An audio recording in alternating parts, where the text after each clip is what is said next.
Welcome to the Old Coins Explorer, the ultimate treasure hunt.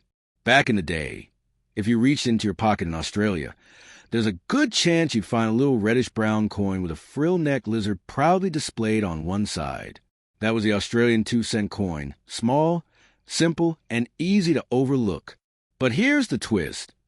That tiny coin actually has a fascinating story behind it, one that stretches from Australia's big shift to decimal currency all the way to the Olympic podium. Yep, seriously. So, this coin made its debut on February 14th, 1966. That was the day Australia officially said goodbye to pounds, shillings, and pence, and embraced the decimal system. Imagine the chaos and excitement that came with that kind of monetary makeover. Among the shiny new coins introduced was this little copper beauty, the 2-cent coin. It wasn't flashy, but it was definitely memorable. The design came from Stuart Devlin, the same guy who was appointed the goldsmith and jeweler to the Queen. And what did he decide to put on this humble coin? A frill-necked lizard. It's bold, it's iconic, and honestly, it kind of gives the coin a personality of its own. On the other side of the coin, you'd find Queen Elizabeth II. Her portrait changed over time, first appearing as designed by Arnold Machin from 1966 to 1984, and then later with a new design by Raphael Makloff from 1985 to 1991. So even though it was a low-denomination coin, it still carried with it all the royal flair. Now about the material. The 2-cent coin was made from 97% copper, with a bit of zinc and tin thrown in, just enough to give it that classic reddish-bronze shine.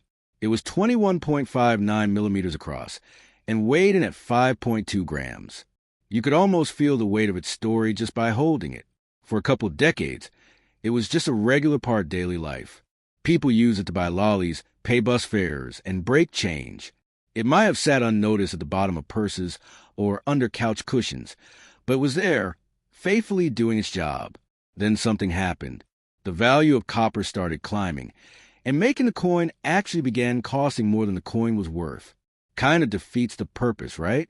By 1989, the government had decided enough was enough and stopped minting them for circulation. And in 1992, they were officially withdrawn from use.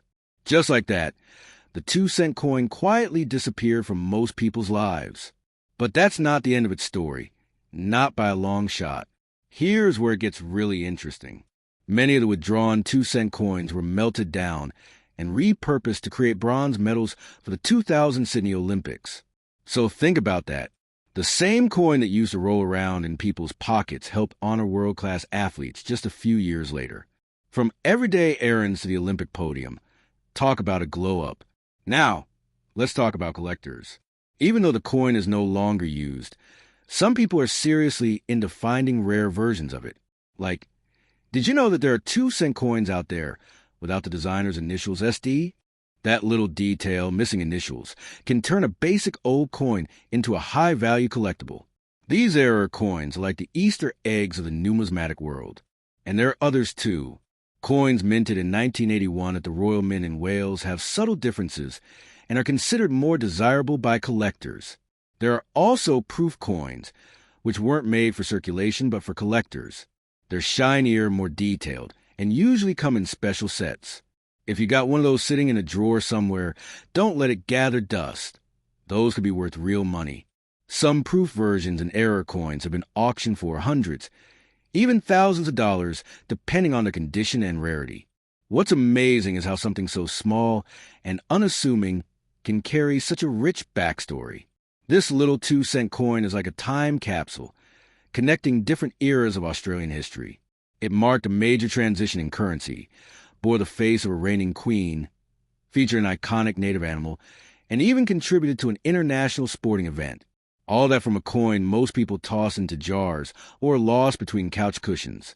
Even today, there's a kind of nostalgic charm to it. People remember using them as kids, saving them in piggy banks, or trading them with friends. It's part of the collective memory. And while it's not in circulation anymore, the Australian 2-cent coin still lives on through collectors in history books and even in Olympic medal displays. So next time you come across one, don't just brush it off as an old piece of metal. Hold on to it for a second. Look at the frill-necked lizard. Think about all the hands it passed through, all the stories it's a part of.